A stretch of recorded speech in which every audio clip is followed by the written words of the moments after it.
Hey, welcome back everyone! A couple nights ago we tried the truffle gnocchi from Aldi, and tonight we're trying out the tomato and mozzarella filled gnocchi. I'll be making a simple tomato sauce to go with them. Same as before, bring a pot of water to a boil, add some salt,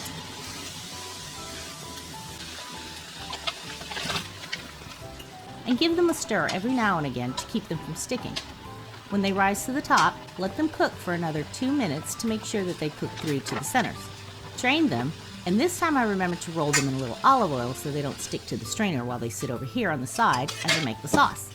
Here's my 10-inch pan. I let it sit to preheat until it's hot enough for water to bead up and dance around.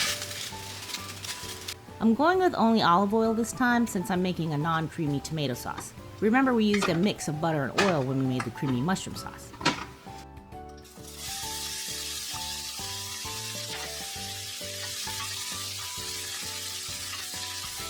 I'll let these onions cook until they soften up a bit and start to show a little color.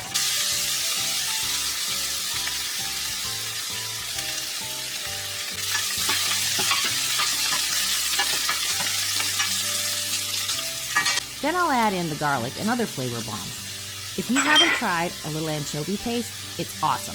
Very salty and amps up the flavor in a lot of recipes. And don't worry, there's zero fish flavor or smell once it's cooked in. This step only needs 1 minute, no longer than that or else the garlic will scorch. So we gotta move fast.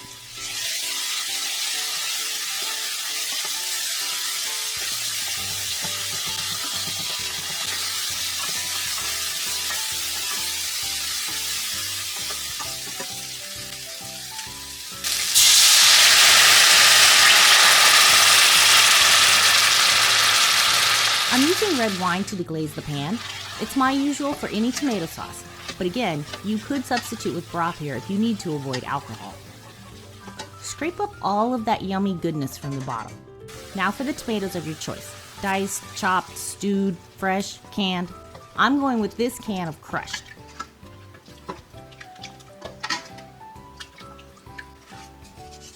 A little S&P, and I'll check it again at the end to see if I need any more.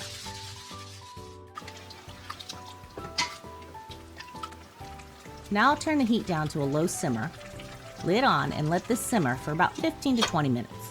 Hey, let's taste one of these and see what's inside.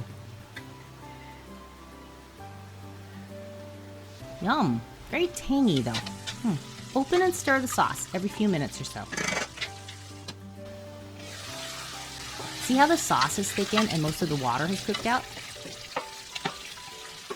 Remove the bay leaf and add in some fresh herbs.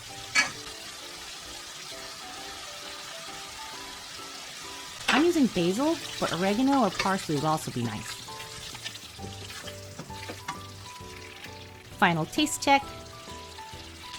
Perfect. Gnocchi going in just to reheat for a couple of minutes, and then it's time to eat.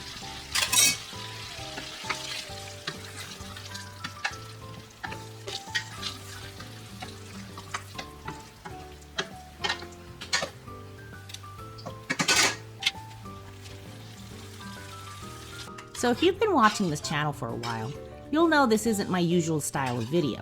These last two stovetop videos are serving as a test of my new camera, trying to figure out its best settings and angles. I definitely could have set up this end shot a lot better, but such is life and I'll work on it. I still plan to make my normal Instant Pot and air fryer videos, but you'll be seeing more like these in the future. As always, the ingredients and instructions are below in the description box. Make sure to like, share, and subscribe, and leave a comment letting me know what you think about this new video format. Thanks so much for watching, and I will see you in the next video. Bye-bye!